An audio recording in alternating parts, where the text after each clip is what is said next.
ঢাকায় মানুষ দেশগ্রামে গেলে কিভাবে চুরি করে দেখেন, পলিটিক্স শিক্ষা নেন। এই যে এটা আমার ভাবি, ওইটা আমার বড় বোন, এটা আমার বড় বোন। দেখেন ছবি তোলার কথা বলে কিভাবে সিম চুরি করে, দেখছেন ব্যাগে ঢুকাই দিছে। এই যে দেখেন কত সবজি নিয়ে আসতেছে। ঢাকায় মানুষ গ্রামে গেলে এইভাবে চুরি চোট্টামি করে নিয়ে আসে।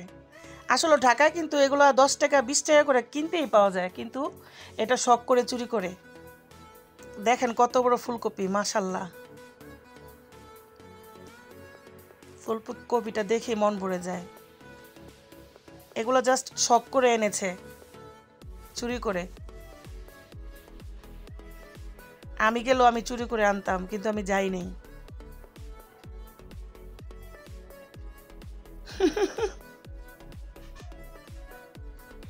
ভিডিওটি ভালো লাগলে অবশ্যই কমেন্ট করে জানাবেন কেমন লাগলো। আল্লাহ হাফেজ সবাইকে।